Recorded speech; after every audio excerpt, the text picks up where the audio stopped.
सो hey guys, कैसे हो आप सभी लोग। Welcome back to my channel AG anime manga. Guys, आज मैं एक्सप्लेन करने जा रहा हूँ बुक ऑफ एस्पर के एपिसोड नंबर 402 को, जो कि काफी ज्यादा अमेजिंग होने वाला है। इसलिए पहले ही वीडियो को लाइक, शेयर, कमेंट सब कुछ कर डालना। और बाकी जिन लोगों ने भी अभी तक इसके पिछले एपिसोड को नहीं देखा है, तो मैंने उस एपिसोड का लिंक इस वीडियो के नीचे डिस्क्रिप्शन में दे दिया है। आप लोग जाकर के पहले उस एपिसोड को देख लीजिए। लेकिन जिन लोगों ने ऑलरेडी देख रखा है, तो उनके लिए शुरू करते हैं हमारा आज का ये वाला एपिसोड। तो अब इधर इस एपिसोड की स्टार्टिंग में जब मिस्टर सीमा अपने चेस पीसेस के साथ में ज़ूफेन के आर्म सोल्जर्स के ऊपर अटैक करते हैं और उनकी फॉर्मेशन को डिस्ट्रॉय कर देते हैं, तो मिस्टर सीमा को अपने सामने देख करके बाकी के सोल्जर्स भी इधर उधर भागने लगते हैं। कि ये सब देख ब्लड शैडो वुल्फ भी हंसते हुए कहता है, ये आर्मी डुगु जेंटियान के बिना बिल्कुल ही कमजोर है। इस इनविंसिबल आर्मी की फॉर्मेशन भी हमारी हेल्प के बिना बड़ी आसानी से टूट गई। इसका मतलब ये है कि इनके मार्शल ज़ूफेन के पास में मिलिट्री फॉर्मेशंस की काफी ज्यादा कमी है। इधर दूसरी हमें यंग मास्टर ल्यू फेंग की ओर भी दिखाया जाता है, जो कि इस सारी सिचुएशन को देखने के बाद अपने मन में कहता है, ये काफी ज्यादा अजीब बात है। डुगु आर्मी इतनी ज्यादा कमजोर तो कभी भी नहीं थी, क्योंकि इन लोगों को देख करके तो ये बिल्कुल भी नहीं लग रहा ये लोग हमारे क्वानरोंग के एक आर्म से सोल्जर के भी बराबर है। तो अब इधर जब young master Liu Feng Dugu army के बारे में ये सब सोच ही रहा होता है कि तभी अचानक से उसे अपने पीछे से एक जोरदार धमाके की आवाज आती है। तभी हमें दिखाया जाता है वहाँ पे उसकी बीस्ट आर्मी के बीच में किसी ने अपनी एक जोरदार धमाकेदार लैंडिंग की होती है, जिसकी की स्ट्रेंथ इतनी ज्यादा होती है कि उसकी लैंडिंग की वजह से ही काफी सारी बीस्ट आर्मी तो वहीं पे खत्म हो गई होती है। तभी अपने सामने के उस नजारे को देख करके मिस्टर सीमा भी काफी ज्यादा घबरा जाते हैं कि उन्हें उनके सामने गू सेंगटोन खड़ा हुआ दिखाई देता है, जो कि मिस्टर सीमा से कह रहा होता है, हे बूढ़े आदमी, आखिर तुम इम्पीरियल सिटी में चेस खेलने की बजाय हमारे यहाँ पे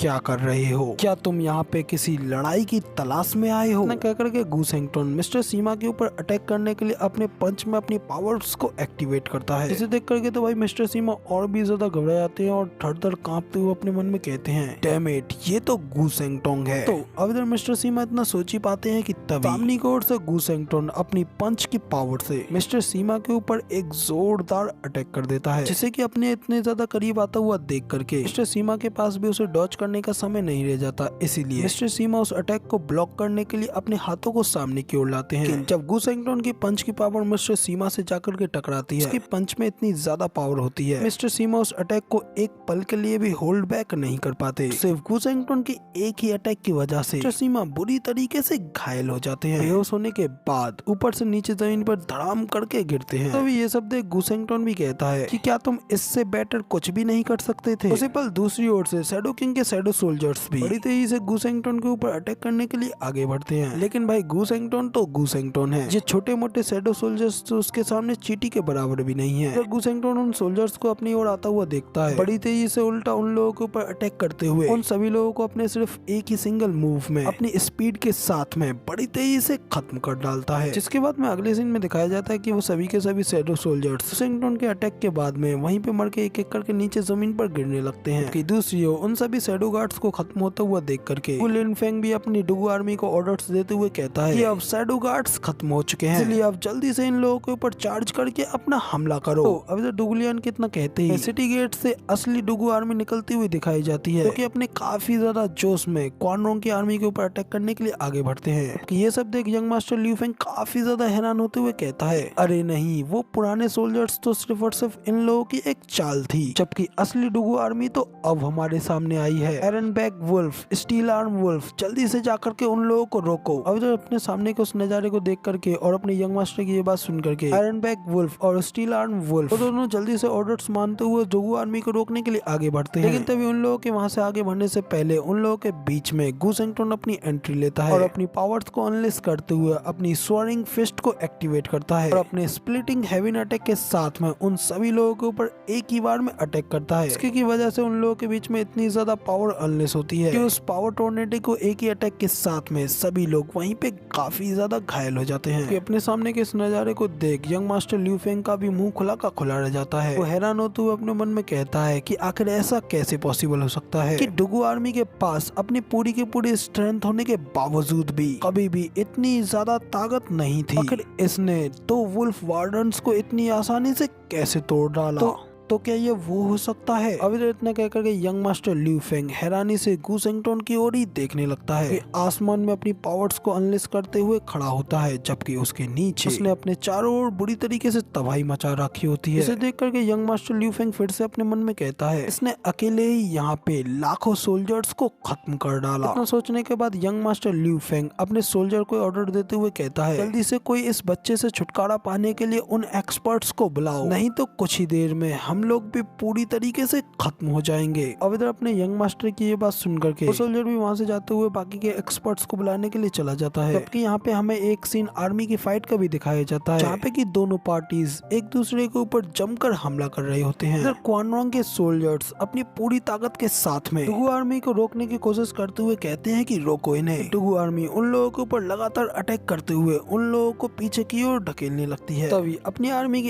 ऐसी हालत को देख करके ब्लड शैडो वुल्फ और हाउलिंग विंड वुल्फ भी काफी ज्यादा गुस्सा होते हैं। तभी ब्लड शैडो वुल्फ कहता है कि मैंने ये कभी भी एक्सपेक्ट नहीं किया था। डुगु army iron black wolf steel arm wolf के डिवीजन को इतनी आसानी से कुछ ही सेकंड में डिस्ट्रॉय कर देगी। तभी हाउलिंग विंड वुल्फ भी अपने दांत पीसते हुए कहता है कि अगर ऐसा ही चलता रहा तो डुगु फेंग और उन चारों भाइयों के पास हमारे यंग मास्टर तक पहुंचना बिल्कुल पलक झपकने जैसा होगा। नहीं, इस चीज को तो मेंशन करने तक की भी जरूरत नहीं, तक वो मॉन्स्टर लड़का आसमान में इस तरीके से उन लोगों की मदद करने के लिए घूमता रहेगा। वो मॉन्स्टर सचमुच बहुत ही ज्यादा खतरनाक है। ना कहकर के हाउलिंग विंड वुल्फ आसमान में उड़ रहे गु सेंगटोन की ओर देखने लगता है, क्योंकि उनकी उस फॉर्मेशन को पूरी तरीके से डिस्ट्रॉय करने के बाद भी आसमान में अपनी आंखें बंद करके आराम से खड़ा होता है। तभी अचानक से उसे अपनी साइड पे से शैडो किंग आता हुआ फील होता है। इसके बाद गु सेंगटोन शैडो किंग की ओर ही मुड़ करके देखता है और उससे कहता है, तो ये फिर से तुम हो। पिछली बार तो मैंने तुम्हें छोड़ दिया था, लेकिन फिर भी तुम यहाँ पे मेरे सामने मेरा सामना करने की कोशिश कर रहे हो। तो क्या कहीं इसका मतलब ये तो नहीं? तो क्या इसका मतलब ये है कि आज तुम्हारा मरने का समय आ गया है? तो तभी इधर गु सेंगटोन की ये बात सुनने के बाद हमें शैडो किंग को भी दिखाया जाता है, जो कि उससे कहता है कि गु सेंगटोन, मेरा यहाँ पे आने का एकमात्र रीजन ये है कि इस बार मैं तुम्हारा सामना करने के लिए यहाँ पे एकदम तैयार होकर के आया हूँ। और अब तुम अपने चारों ओर देखो, ये सभी लोग तुम्हारे पुराने दोस्त हैं, इन्हें पहचानो। तो अब इधर शैडो किंग के इतना कहते ही हम लोगों को ज़ूफेन के सामने दो ओल्ड एल्डर्स को दिखाया जाता है, जो कि आई थिंक और कोई नहीं बल्कि एल्डर यिंग और यांग ही होते हैं। उन्होंने की प्राइम मिनिस्टर जूजी चेंगफेंग को हटाने के बाद अपने चेहरे से मास्क को भी हटा दिया है। अब इधर इसी के साथ हमें दूसरी ओर गु सेंगटोन को भी दिखाया जाता है। इसका कि रिएक्शन उन एल्डर्स को देखने के बाद कोई ज्यादा खास नहीं होता। उसे उन एल्डर्स से घंटा कोई फर्क नहीं पड़ा होता है कि वो कौन है और क्या है। गु सेंगटोन कहता है कि मेरे पास इन बिना नाम के जूनियर्स के ऊपर बेकार का टाइम वेस्ट करने के लिए समय नहीं है। गाइस, अब इधर गु सेंगटोन के इतना कहते ही मैं हमारा ये वाला एपिसोड यहीं पे एंड करता हूँ। इसकी थोड़ी सी स्टोरी और रह गई है, जैसे कि मैं इसके नेक्स्ट पार्ट में कवर करूंगा। फिलहाल गाइस मैं आप लोगों को बताना चाहता हूँ कि हम लोग 30K के काफी ज्यादा करीब है, इसीलिए आप लोग जल्दी से इस चैनल को सब्सक्राइब करके 30K इसके ऊपर कंप्लीट करा दीजिए। फिलहाल तो वीडियो पसंद आई हो तो यार एक लाइक कर देना, साथ ही कमेंट करके जरूर बताना कि आपको हमारा ये वाला वीडियो का एक्सप्लेनेशन कैसा लगा। अगर चैनल पे नए हो और ऐसी अमेजिंग वीडियोस को देखना चाहते हो तो इस चैनल को सब्सक्राइब करना बिल्कुल मत भूलना। शुक्रिया। इसी के साथ मिलते हैं अगली वीडियो में, तब तक के लिए टाटा बाय बाय।